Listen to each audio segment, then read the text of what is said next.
everybody. I'm Yeka and I'm here with Khaled. He's here to share his success story with us. How are you doing today?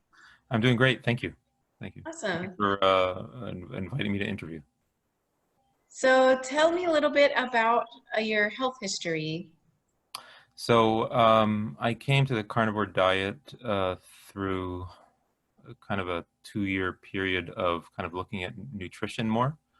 It all kind of started a couple of years back when I made a comment about a friend's post that equated this broccoli piece with meat, and then it says like one involves murder and the other doesn't, or something like that. And I kind of make the argument that, well, we have canines and we've evolved to eat meat, so it's like it's not like we're sheep or anything like that.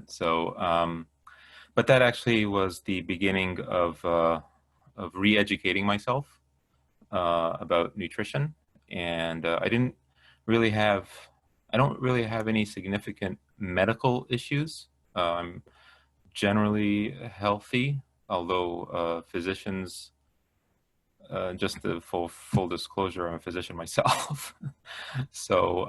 Physicians would say like my high cholesterol would be a problem, which I already had figured out almost like 11 or 12 years ago that that's kind of like nonsense.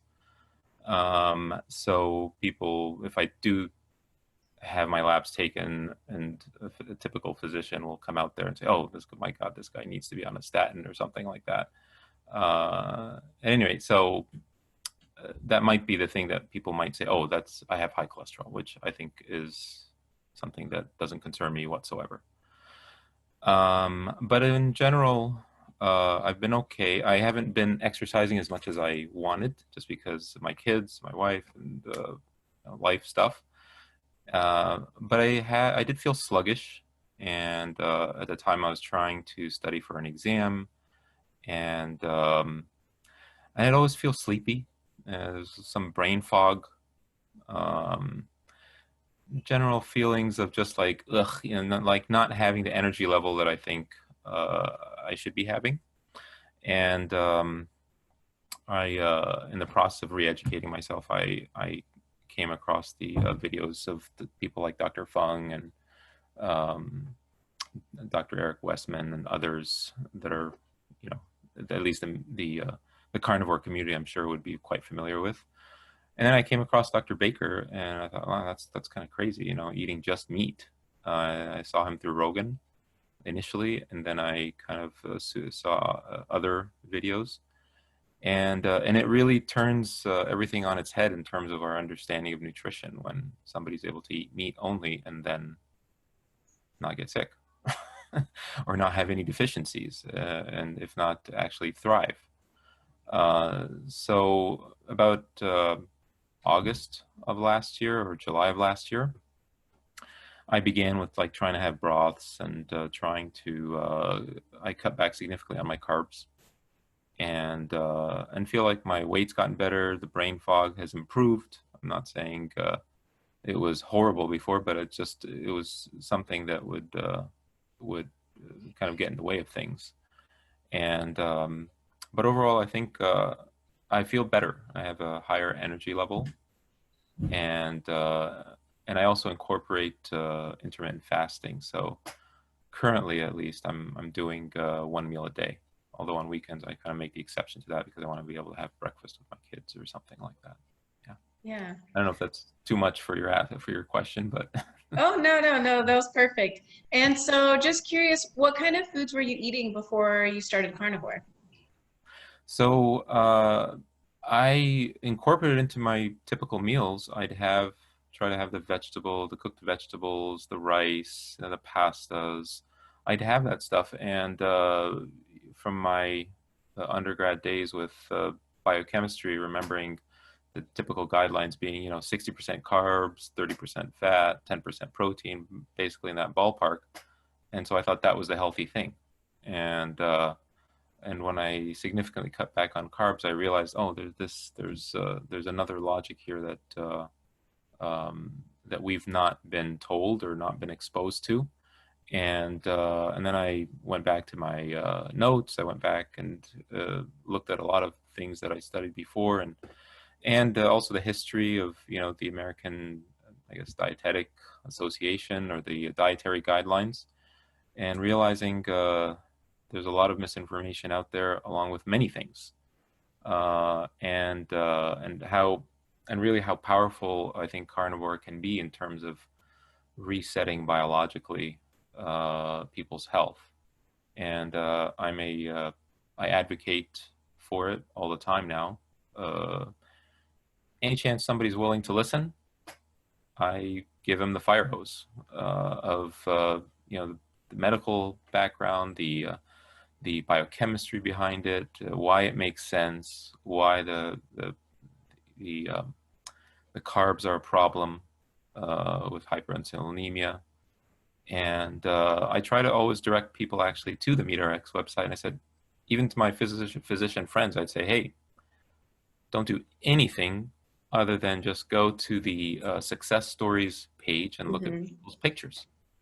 I mean, if that doesn't convince you just by looking at people's pictures, then I don't know what's going to convince you. Then you've been thoroughly indoctrinated, and I can't get to you.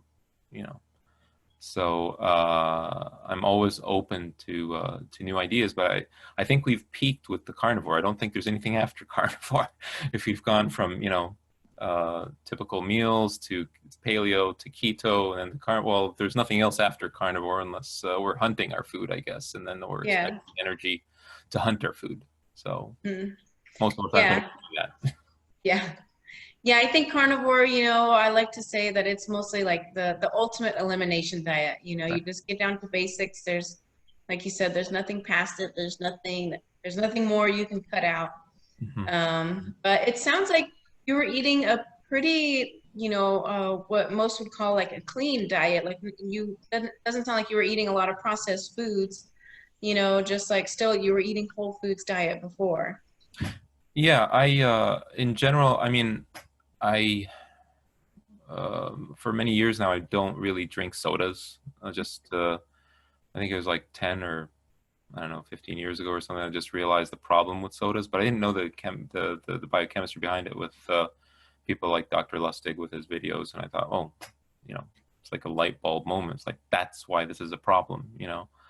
Um, and, um, but I would, go for the chips. I'd go for the whatever, the snacking.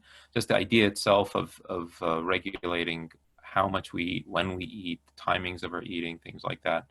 I didn't really think too much about, and I've never been that much of a junk food eater. But it's like I wouldn't.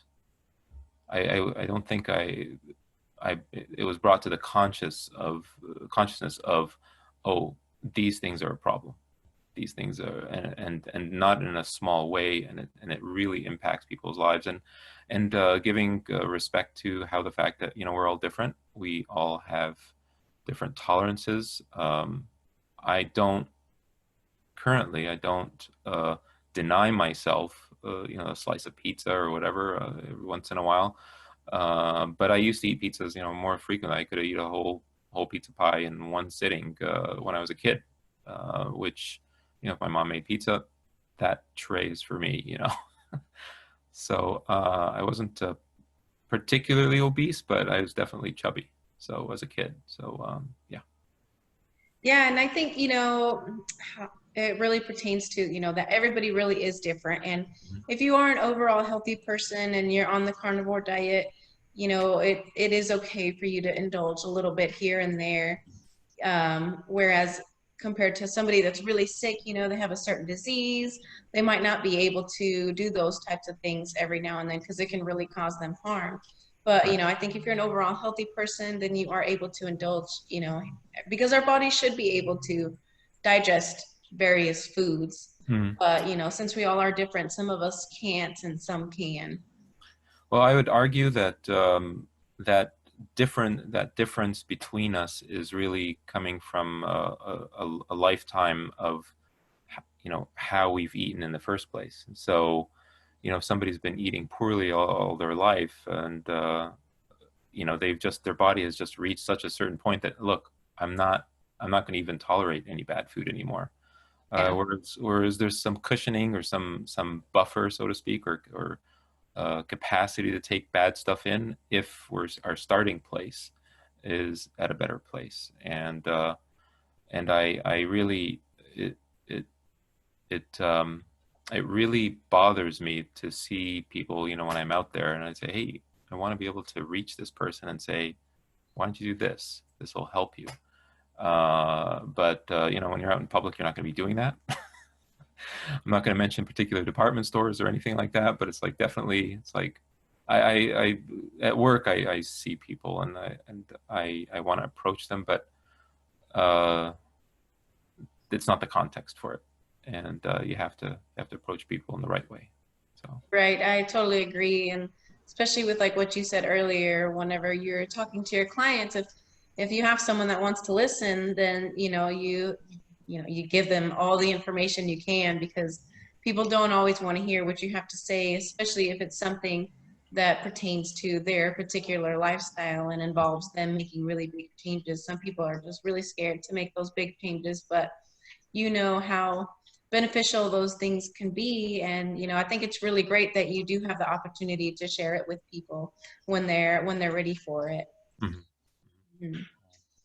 And so whenever you started doing carnivore, did you have any trouble transitioning, or did you have any issues or negative side effects?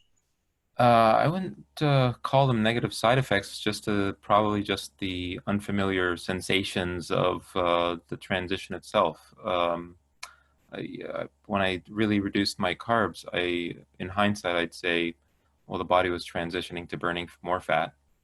And so I would get on several occasions, I got like the flu-like symptoms, and I thought I was getting sick or something. And it was during the winter time that this was happening. So I thought, oh, maybe I got something. And but then it went away like within a day or so, and it didn't have the same kind of after effects that you would get with a flu-like illness or a cold or something like that. I said, oh, no. I was like, okay, I guess that's what's going on.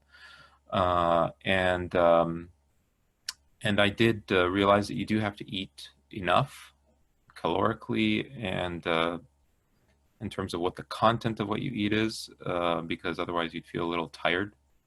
Um, and I didn't. I mean, I've seen people talk about, for example, oxalate dumping and things like that, where people have had a lifetime, eating plant-based stuff that's causing those kinds of problems, those related problems. But I didn't have that myself. I didn't have myself, but I can appreciate the the um, the pathology behind that. And I would say that one of the other light bulb moments is like when in medical school or whatever they talk about oxalate stones or something like that, and that's like the thing that causes most kidney stones. But we were never taught, well, why did they come in the first place, right? And an ounce of prevention is worth more than a pound of cure. So maybe we should be educating people on how to eat better, and then that way we avoid the whole, as Dr. Baker would refer to it, the disease management system, as Yeah. opposed to a health promotion, uh, Hmm. approach. Yeah. Yeah, definitely. And so what kind of foods do you normally eat on a day-to-day basis? And now for my kids as well, I try to make sure I have enough beef per day, enough a pound and a half or 2 pounds or whatever it is, as much as I feel fulfilled. And uh, we have eggs almost every day. If I have younger children, if they get their big piece of, or what I in my head think is a big enough piece for their body size, then I don't care what else they eat, so long as they get that baseline into their stomach. So it's mostly beef. Maybe once a week there's fish, salmon. Um, Again, so it's mostly eggs, beef, salmon, cheese. Um, those are the typical things that I'd be eating. And initially, when I started the diet, I tried to have the broth fasts, which is okay if you have a particular goal in mind in terms of weight loss or something like that. But that's typically what I eat is mostly beef. I prefer beef over the poultry. myself. It's a matter of preference, but it alternates between beef and poultry mostly, but I'd say it is weighted more towards the beef side. Yeah, I think most carnivores feel more satiated eating beef versus Right, chicken. right, right. Yeah, it's just It does have a quality to it it just feels richer, and hmm it might be related to the iron absorption. That's more iron absorption from it. I don't know, but it tastes better too. yeah. So, Yeah, usually when I do chicken, I use chicken as a side or I make like these chicken breads with it or something like that. I use it more like as a side dish with whatever kind of beef I'm eating. yeah, and initially, when before this carnivore way of eating, I was quasi keto-ish, if you want to call it that. And so we try to do the almond floured pizza or the cauliflowered rice type thing or whatever. And that was fine. That was fine.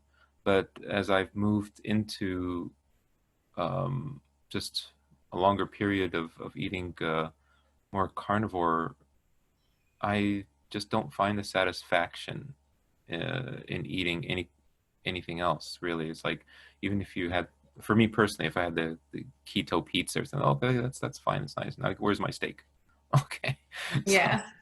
so yeah, Well, and now if I want pizza, I'll do a pizza with a ground beef crust or a ground chicken crust. mhm, And kind of the same concept. You just press it out into a pan, bake it. If there's fat, you drain off the fat, and then you just put your toppings on there and put it back in the oven to melt it. And as hungry as you are and as delicious as it comes out, you want to eat the whole pizza, but it's so nutrient dense that you get full just off of a couple slices. yeah, yeah. Yeah. I haven't tried those, and there's a lot of recipes I'd love to be able to try, but I'm not naturally inclined to cook. I just want to. I don't want to be spending more time cooking than eating. Yeah. That's kind of my approach. So, hmm if it can be prepared in like 20 minutes or so, that's great. As long Yeah. as I don't have the attention span for cooking. I mean, everybody's different. People like to hmm really indulge in what they eat and things like that. It's like that's fine. It's been over 30 years that I've seen really food as kind of, oh, this is just fuel. This is hmm fuel. So I know I don't have any particular attachments to food in that sense. I've always, ever since like biochemistry days or whatever, I'd saw, oh, this is fuel. This is fuel. And if something tastes really good that I like or have a preference for, then yeah, it's fine. But overall, I don't like actively go out and try to find new foods or something like that. So in that sense, I'm kind of boring for a lot of people. So Well, I uh, think it's good to view food that way. I definitely think it's a healthier mindset than having a sort of attachment to it, as a pleasurable sensation. mhm. Because, I know a lot of people can just get stuck in just eating food that they enjoy to eat, not because they need it for energy. Right, right, Mhm. yeah. Great, awesome. And so give me a little recap of just all the health benefits you've seen since going carnivore. I definitely feel it's easier to have higher energy levels. I do know that after, and now particularly after more like carb containing meals, if I do take them, you do feel more sluggishness. I feel like almost within a day or something, I just feel more of the brain fog. Uh, and and I like the fact that my weight is more maintained. It's just it's easier to maintain that weight. If I gain it, it's because I've indulged in something that's carb related somehow. And that's what I do with coaching. I with coaching people, I try to simplify things for them down to the basics, and it's KISS, right? Let's keep it simple, stupid. Just and working with what they have in terms of their resources, right? I don't emphasize particular cuts or anything like that. I don't care for it myself, but I just try to instill the value of intaking the nutrients needed that form the building blocks of what the body is searching for. And once that's taken care of, everything else will kind of wither away in terms of desire to indulge in something or whatever. I mean, I see it in at least my kids. If they don't have the proper meal, they're all scrambling for junk. So that's what I try to do, basically. That's great. The one thing that I'd like to incorporate more is just more exercise when the time comes, when the time's Yeah. available, when the time's available. Hmm. Great. Oh, and I did want to ask, when you were doing the bone broth fasts, like about how long did those last? And did you just drink as much bone broth as you wanted, or? I'd fast um, from actual food and have bone broth to what I thought my body would need in terms of electrolytes and liquid nutritional needs, or rehydrating needs. So, but that was perhaps like a 1 to 2 week period back last summer, just right about now, July last summer. That was kind of like the transition time when I was eating more carnivore, and after that, I just kind of stuck with just preparing steaks, beef patties, whatever it is, until I was satisfied. Um, and yeah, that's basically it. Yeah. Okay, great. And so if you have one piece of advice to anyone that's listening and that wants to start out the carnivore diet, what would you say? I would say um, it's it's really important to be open-minded to the fact that people have been misinformed about the role of uh, the dangerousness of eating meat, and cancer, the relationship with cancer or cholesterol or things like that. I mean, these are things I encountered even with somebody I was speaking with yesterday about who I know has some kidney issues. They kept kind of circling around in the discussion. They kept circling around the fact that, yeah, but next time I go to the doctor, they're going to look at my cholesterol. That's the one thing I want to know. How's my cholesterol on this diet? It's like, I don't want you to care about that. I want you to eat meat until you're satisfied, and in that process, or during that process, educate yourself or re-educate yourself out of the misinformation that been having. And as much as I don't like these lockdowns and everything, it is a good time for people to tune out from a lot of things and focus on reading and self-study and uh, um, you know, relearning things from the beginning. Great. Yeah, I love that. Well, thanks so much for sharing your story, Khaled. Can't wait to get it up on our podcast and YouTube. Thank you for inviting me, and I look forward to being a part of the MeatRx community. I think it's great that people are out there, improving their health and a healthy body and mind, staying away from vegan stuff, which we didn't get into, but will definitely help people be more resilient and be more able to conquer whatever disease issues they have, as well as think better. Uh, yeah, that's what I'd have to say. Thanks. Thank you, Yaka. Thank you, and say hello to everybody. Alrighty.